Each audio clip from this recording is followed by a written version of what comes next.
Hey everyone, Miss Jamie here. Hope you're doing well. Today I'm here to teach you about the shape and the color of the week. This week we have the shape triangle.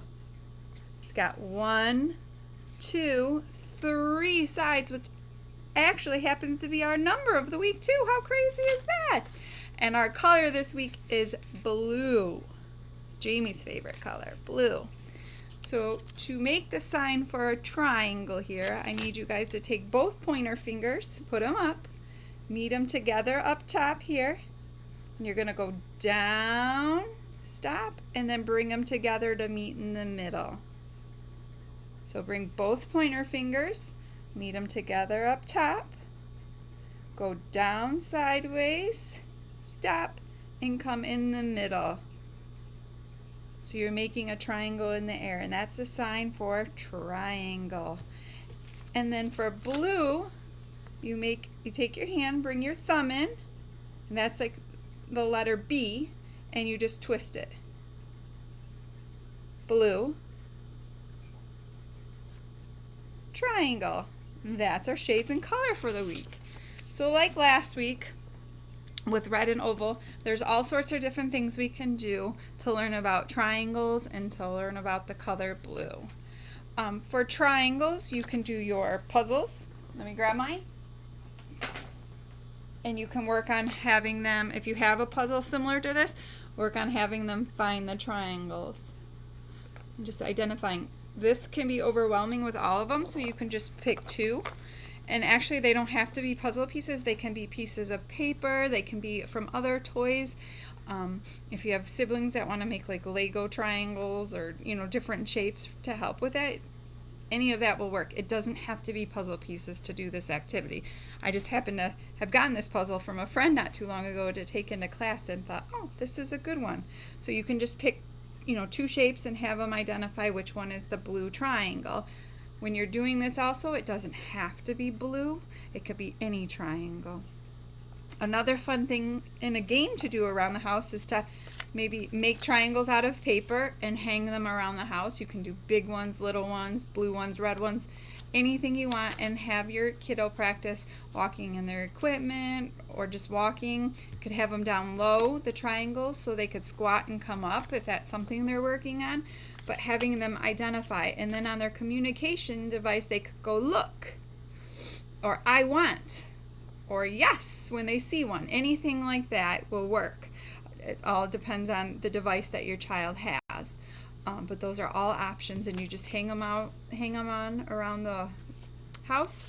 So you're working on fine motor by grabbing it, you're working on gross motor by walking or squatting, and you're working on the communication piece by using your device to say any of those things. I want, look, yes.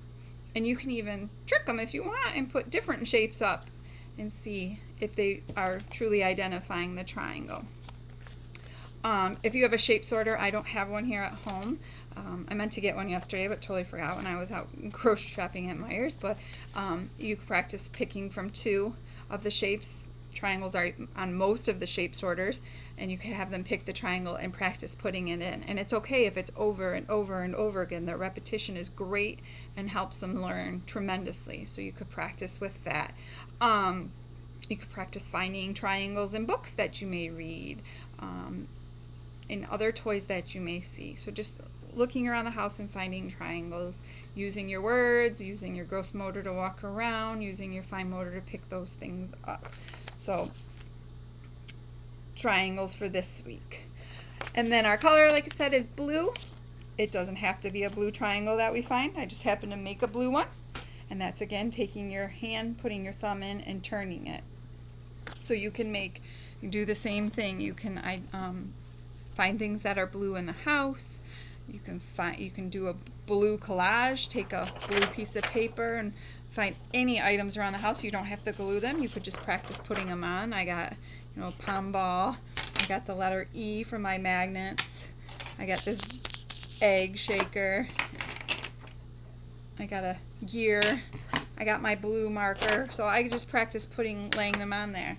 And if you want to work on seeing if they're able to identify which one is blue or not, you can give 2 pieces of paper and blue where it goes. And I picked red because that was our color last week, so you know they could practice with red. So all ways and different ideas that you could do with that. You could pick from 2 items. Again, they don't have to be the same 2 items, but you could pick and say, show me the blue one. Again, they can work on I see, and you can even ask them some questions like, is this blue? And they could work on their communication device saying no, or if it is blue, saying yes. So awesome ways to work on that communication in there, and then awesome ways to work on the fine motor by grabbing and reaching. You can also do things of just putting blue items into a bowl, into a bucket, and you could practice counting out loud with them as they do that. So you could put that in there.